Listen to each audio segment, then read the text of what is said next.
întâlnirea de 100 de zile de școală. Vă invit prin a urmări cum s-au scurs cele 100 de zile de școală printr-un filmuleț pe care l-am pregătit.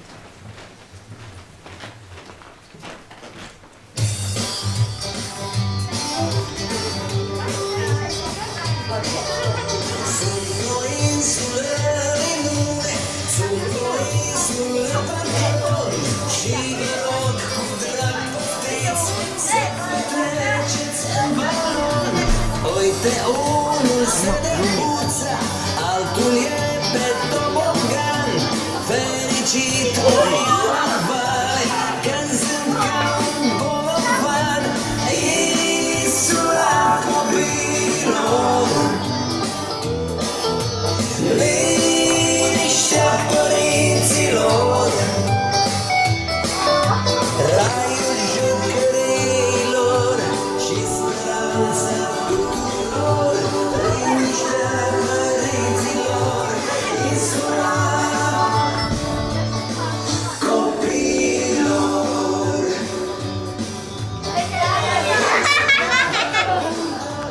Mă distrez, sunt doar patron, cum vedeți a tuturor.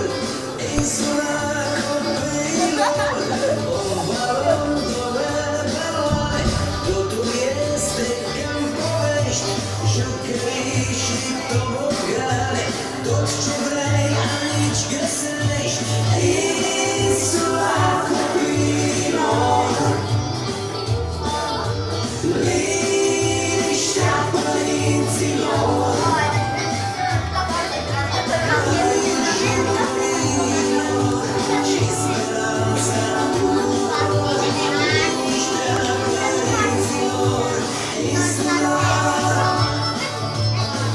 copilor.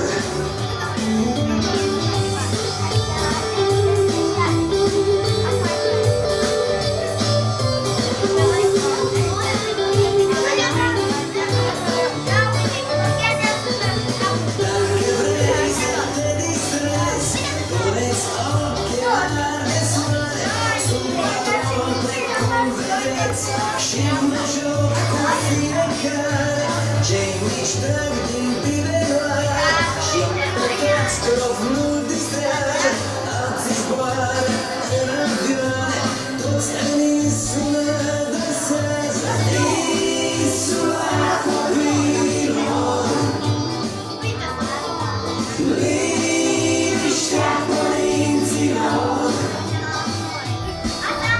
raiul jucăriilor și speranța tuturor. Liniștea părinților, insula copilor, insula copilor.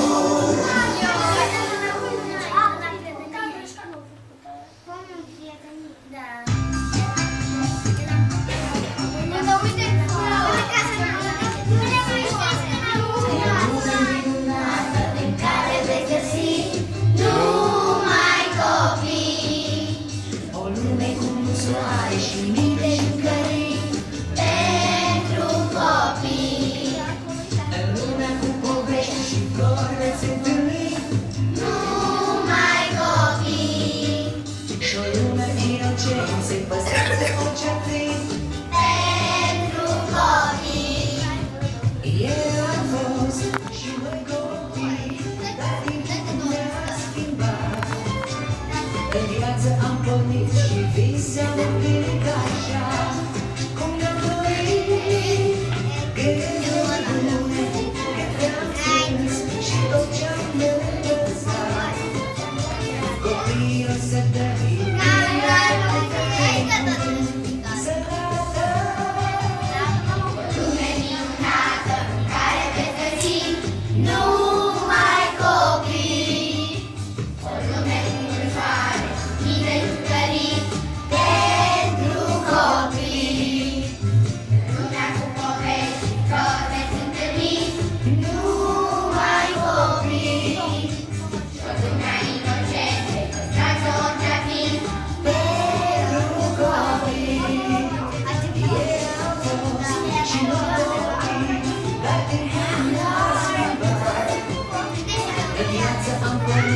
visăm timp așa. Câte lucruri, câte amenzi și ce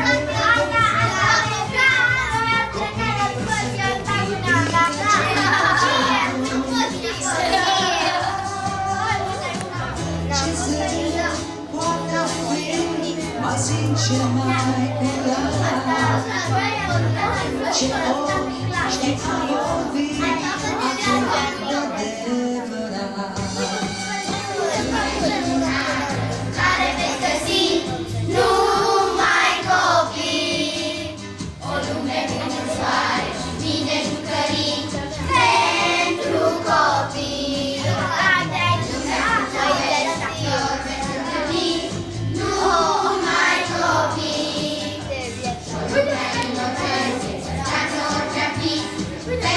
pentru copii. E o lume minunată în care vei găsi Numai copii, o lume cu mult soare și mii de jucării. pentru copii. E lume Numai copii, și o lume inocență, păstrați orice fi. pentru copii. E o lume minunată în care vei găsi Numai copii. o lume cu soare și mii de Elefantul Cici și-a pierdut cipici și acum plânge și cere furnicii. Unde sunt cipicii? Dă-mi înapoi, că mă furi tare și cal pe mușuroi. Bunicuța țică, pleacă de aici.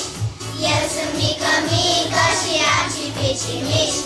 Cu cipicii tăi, nu am ce să fac. Dă-i mai bine la tine în dulap. Unde-mi sunt cipicii? Dă-mi înapoi, că mă furi tare și cad pe mușuroi. Bine recunosc, că cipici, că să deschid în ei magazin pentru furnici. Că cipic va fi un teatru ușor să vină, magazine și multimul piscină. La mine sunt cipicii și nu ți dau înapoi. Îi folosesc mai bine, eu șef de mușuroi. Când totul va fi gata, te invităm aici să faci baie în piscină și să-ți cumperi cipici. Unde-mi sunt cipicii? Dă-mi înapoi, că m-am furit tare și cad pe mușuroi. La mine sunt cipicii și nu ți dau înapoi. Îi folosesc mai bine, eu șef de mușuroi. Asta e școala.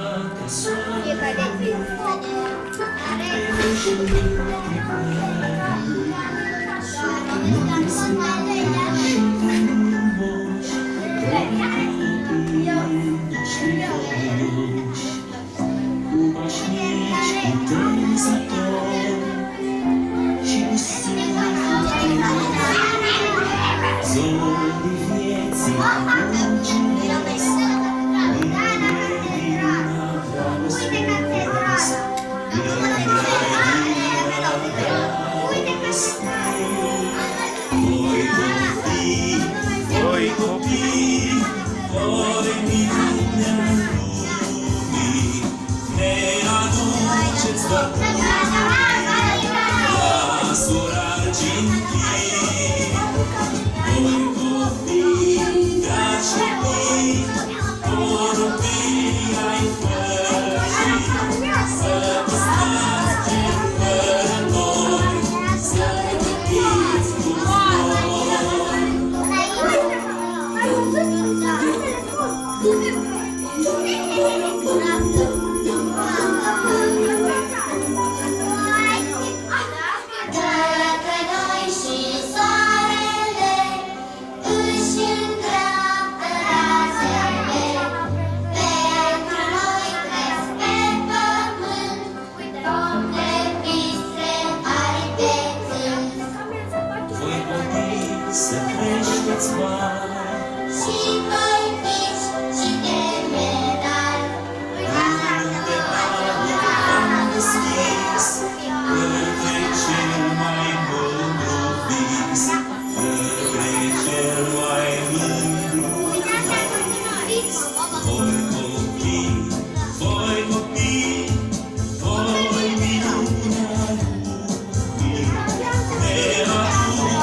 credeți, au învățat copiii dumneavoastră în cele 100 de zile de școală și vă veți bucura de roadele muncilor. Și o să începem cu întâlnirea de dimineață. Dar înainte de a începe întâlnirea de dimineață, astăzi o să avem o cerință la întâlnirea de dimineață să ne spuneți, veți primi niște ochelari și ne veți spune cum vedeți voi cele 100 de zile prin acești ochelari de 100 de zile, da?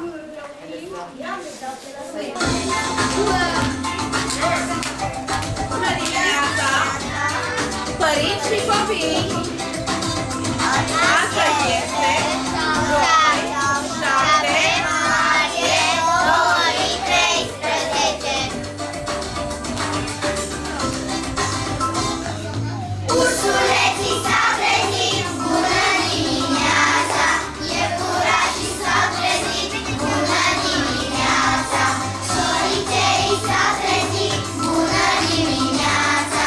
Și copiii s-au trezit, bună dimineața!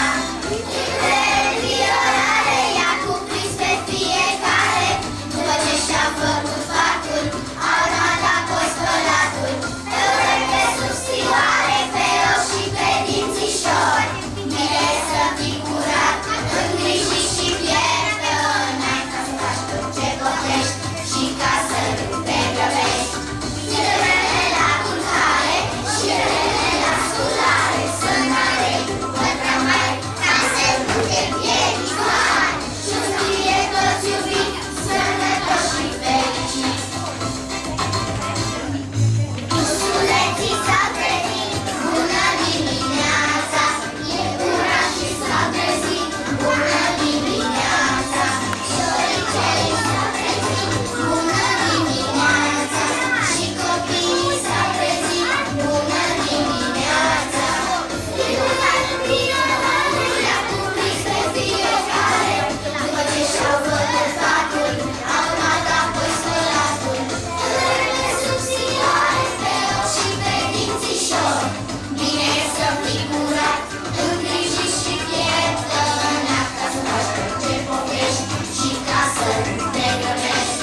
Fie vreme la culcare și e vreme la sculare, să n-alegi pătra mai, ca să nu te pierdici mai. Să fie toți iubiți, sănătoși și fericiți.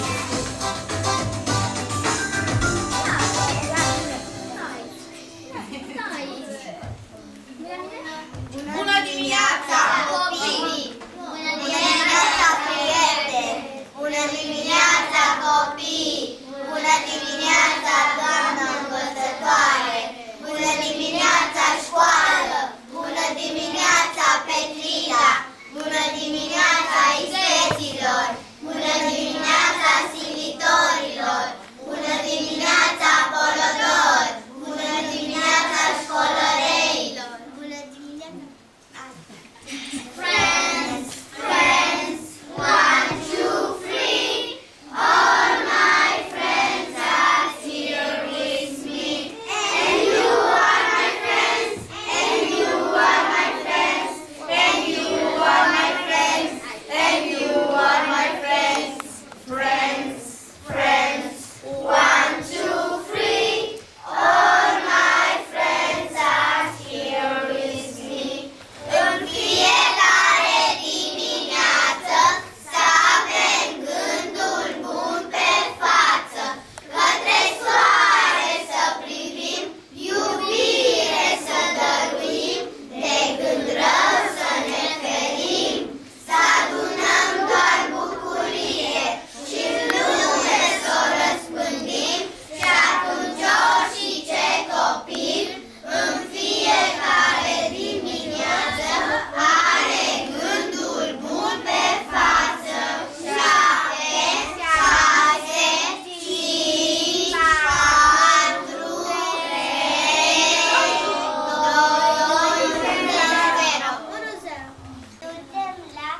Bună dimineața, sărbătoriților, vă spun eu. Suntem la ceas mare de sărbătoare.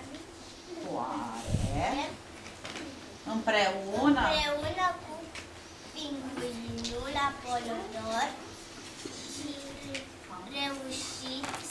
am reușit să adunăm primele 100 de zile de școală. Este un moment important din viața de elev. Ce înseamnă pentru voi 100 de zile de școală? Ce înseamnă pentru voi 100 de zile de școală? Cine ne spune? Da. O sărbătoare mare. O sărbătoare mare. Are cineva? Haideți, spune. Un moment important. Un moment important. Are cineva, da. Un moment cu prietenii. Un moment cu prietenii. Da? Un moment cu toți părinții. Un moment cu toți părinții. Da. Da, continuăm. Hai, următorul. Un moment cu toți copiii. Următorul. Cine mai e? Hai. Acolo. Hai. Patri? Un moment cu muzică. Da, Ștefan? Un moment fericit. Da. Un moment de bucurie. Excelent! Ia uite câte idei nemaipomenit. Acum chiar vreau pe fiecare să uitați-vă bine, ia, puneți-vă ochelarii. Cum se văd cele 100 de zile de școală prin ochelarii timpului? Acestea sunt ochelarii timpului, ochelarii celor 100 de zile de școală și spuneți-mi mie cum le vedeți. Puteți să spuneți o culoare, puteți să spuneți un gust, puteți să spuneți orice vă trece vouă prin. Da? O luăm de la A la Z. Prieteni. Prieteni. Culoarea roșie. Roșu, da? Roz. Roz. Ia să vă spun cum văd eu. Eu vă văd mai deștepți. Acum am gândit să-mi pun și eu, că tot au rămas aici trei. Sunt, cred că, niște copilași absenți. Și eu așa vă văd, mai deștepți. Oare văd bine? Văd bine? No. Haideți să le arătăm părinților ce deștepți sunteți voi. Și atenție! Deci, prima parte de citire, da? Pe rând. Cum știți bine că facem în fiecare zi, da? Ai răspuns corect, ți-ai luat o floricică și ai pus-o în coronița de 100 de zile de școală. Și la final coronița va fi minunată. Va reflecta cunoștințele voastre. Și încep. Hai! De la tine vrei? Da.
pinguinii, ați adus primăvara în sufletele noastre.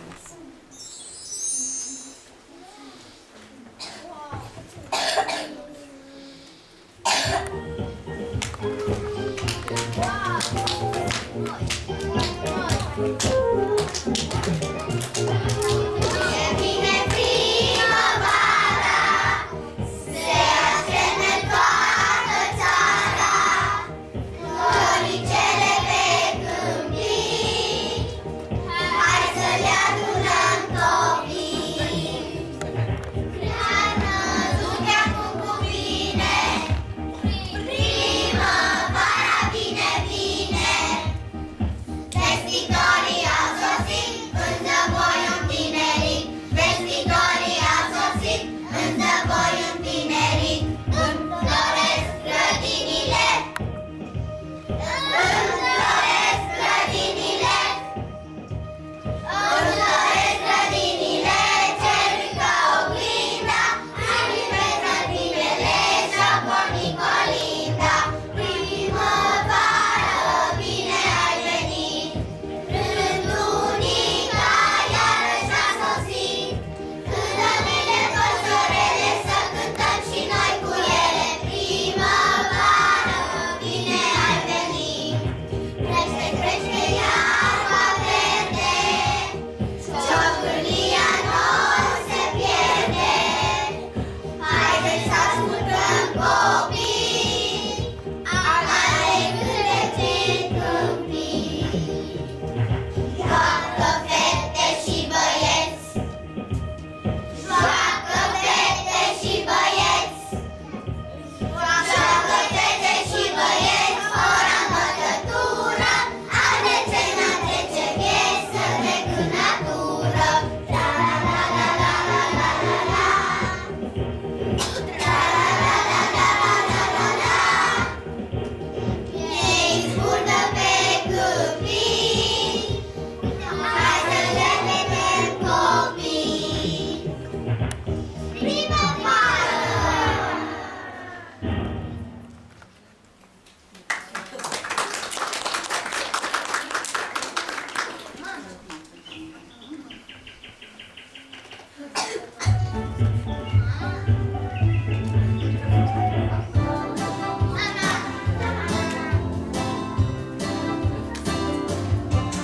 Voi știi că duci de poamă, toată lumea are mamă.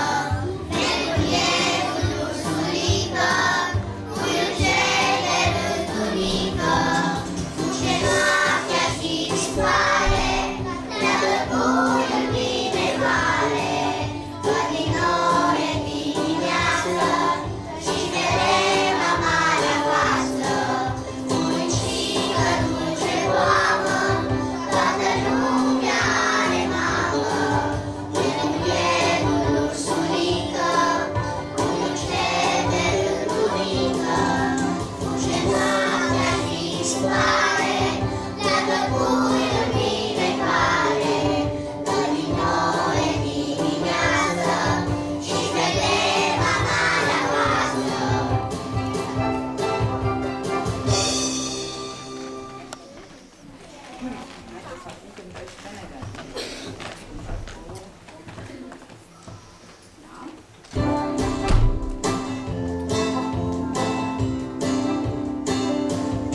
Voi știi că dulce poamă, toată lumea are mamă. Nebunierul ursulică, puiul cel de rândunică. Fuge noaptea și dispare, leagă puiul bine mare.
știu cum să pornesc. Hei, hei, la la la la la la la la la. Bine de mult oi porni, eu cine oi păți. Hei, hei, la la la la la la la la la la. Nu te uita la coșoc, ci te uită tu mai joc. Hei, hei, la la la la la la la la la la.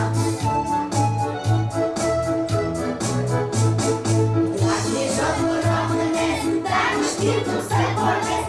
Hei, hei, la la la la la la la la la la.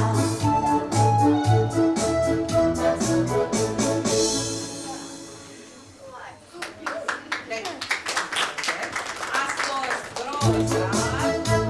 Mai cântați odată?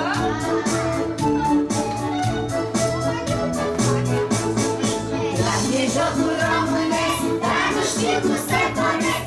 Hei, hei, la la la la la la la la la la. Și gata. Am adus primăvara în sufletele părinților și a voastră.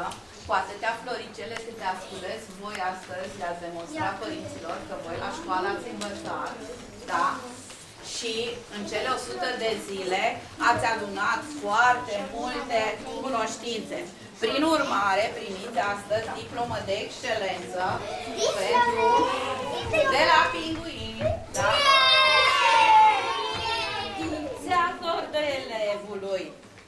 Așa, din clasa Balint Alexandru, din clasa 1A, step by step, pentru absolvirea celor mai dificile, dar și celor mai interesante 100 de zile din viața de elev. Succes pe mai departe, deoarece te așteaptă multe alte zile interesante și plăcute de școală. Să le parcurgem cu bine pe mai departe. Același lucru. Bolohan Silviu. Hai, Silviu. Aplauze și pentru Silviu.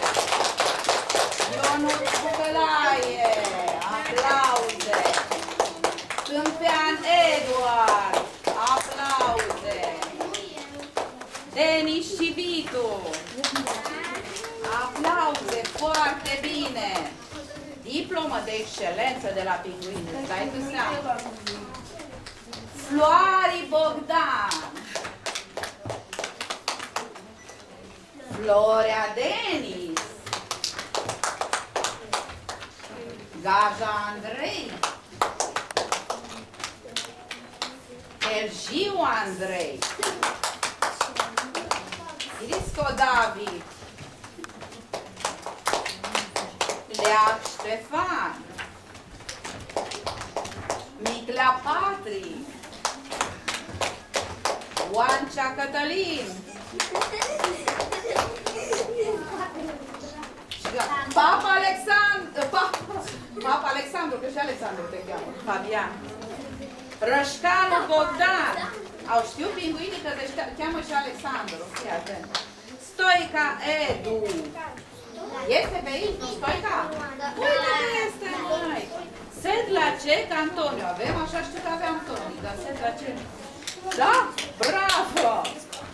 Uruș Dragoș. Velican Damian. Boda Andrada. Borbei Diana. Călina Mira. Ciorala Luca. Domocoș Naomi. Luța Alexandra. Păduraru Alexandra.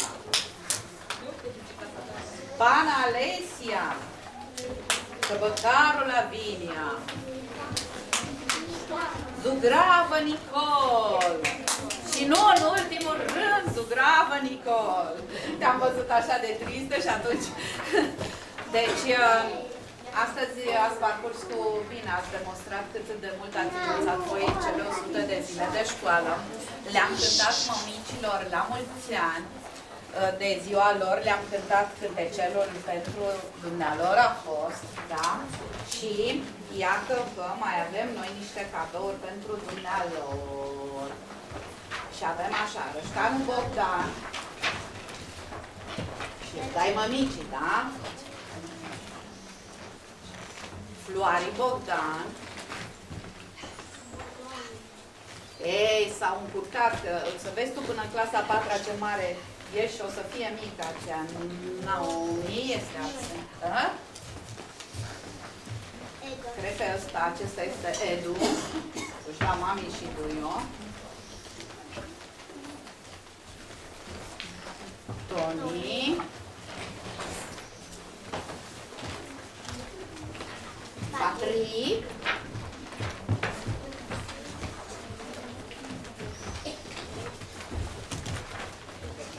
Alexandra Luță. Ștefan Deac.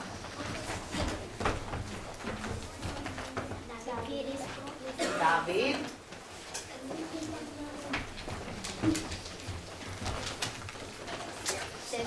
Ștefi. Nu sunt o ordine anume, nu știu cum sunt. Andrei Hergiu. Ionut. Nu-i Cătăi. Alex Balin. Nu-i Cătăi aici. Seamănă, dar nu prea. Silviu.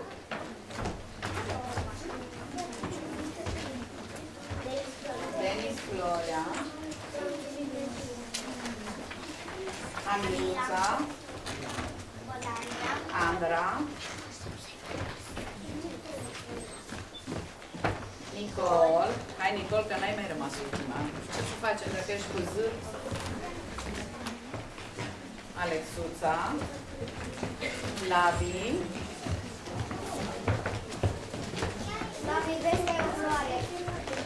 Alexia. Andrei Gaja. Nu mai mergeți printre Fabian. se lipesc florile de păpuci. Cătă. Denis. Edi. Ralu. Și Dragoș. Acum ia, faceți voi aici o poză de grup cu diplomele în mână.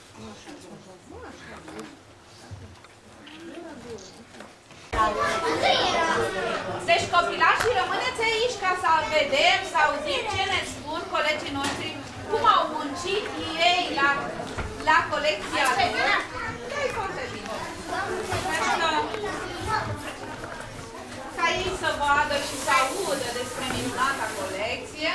Puteți să-l ajutați și dumneavoastră, să spuneți cu ce ați contribuit și dumneavoastră, că în mod cert ați contribuit. Așa este și normal, să colaborăm, să colaborați cu copiii dumneavoastră.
Nu, aveau adeziv. Alex? Mușcă? Nu mușcă. Păi nu s-a de mușcă. Da, o să te muște pe tine. Da, dacă nu ești cătă. Ești folositoare la ceva. Ce? Ești folositoare la ceva. Nu știu.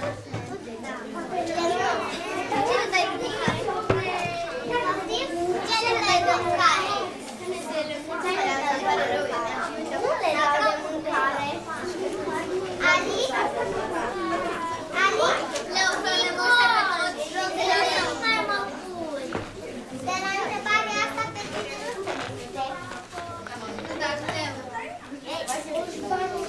Eu îți le pui. Aici sunt. Bine, de la început știam că nu.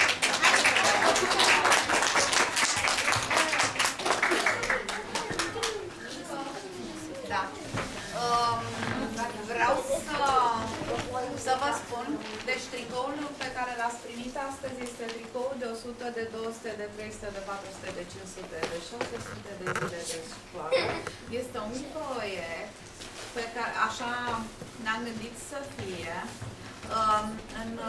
La 200 de zile de școală o să inscripționăm pe el 200 și așa mai departe. Și tocmai de aceea vă rog frumos, tricoul acesta a fost tricou de o zi și va fi pentru finalul clasei a 4-a, deci acum tricoul se scoate de pe noi și rămâne la școală și după aceea vin alte Doamna, colecțiile rămâne